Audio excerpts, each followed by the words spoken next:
Professor Colonna. This is Graham Healy. It is currently May 11th, 5:43 p.m.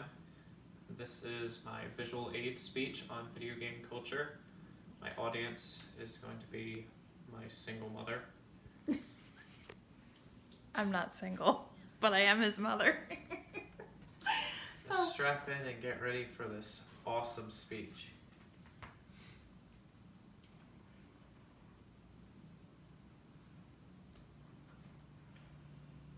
Video games are one of the most popular forms of entertainment in modern times, echoed by Andrei Gaetanaru in his 21st Century Video Gamer article. With the arrival of video games in the early 1970s, they have been quick to evolve and grow alongside the internet, which helped its influence to spread around the world. Despite its nearly 40-year history and 2.5 billion individuals that play video games, they are often shown in a negative light by people unaffiliated with them.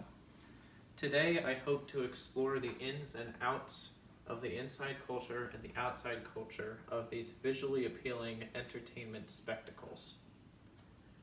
With the passing of time, our languages constantly change, with new words being invented and some going in and out of style. The dialect of video games is no different. While some terms are exclusive to certain games, there are plenty that are shared between fellow players that give them unique ways of communicating within the game world. For example, noob is a word used to describe a new or bad player. However, if a player said they were lagging, they are indicating that their game is not performing as fast or as well as it should be, resulting in a disadvantage. Another category of video game language comes in the form of acronyms, with a lot being used for the current state of the game. For example, if someone types the letters GLHF, they are saying, "Good luck, have fun." This is usually said right before a game begins. At the end of the game, the same person might say the letters GG, which simply means good game.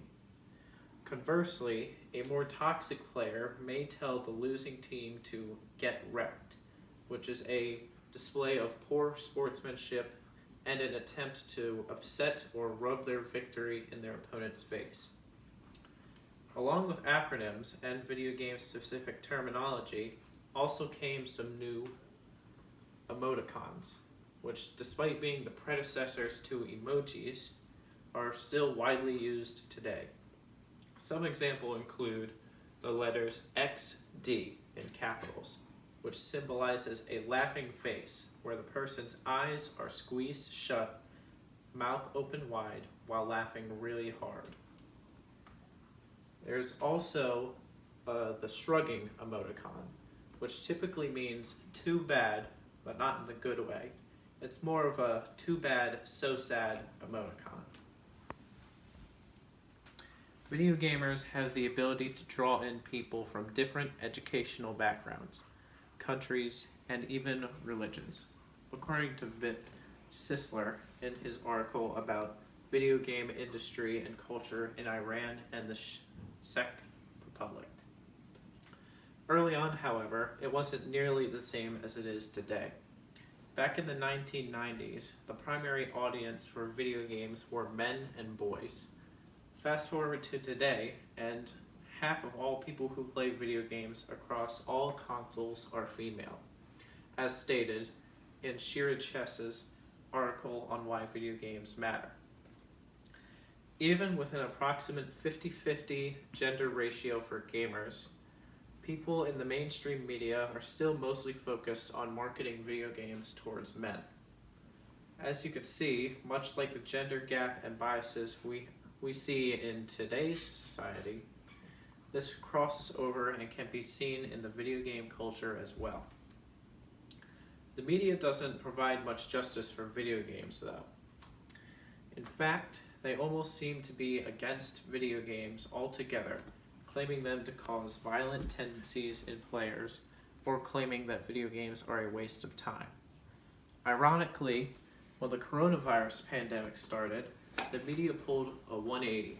Instead, it started to talk about how different technologies, such as video games, are a great way to pass the time while we stay inside and or shelter in place. Speaking of the pandemic, video games are actually playing a big part during all this. For one, the industry is not suffering, which means the culture is not suffering either.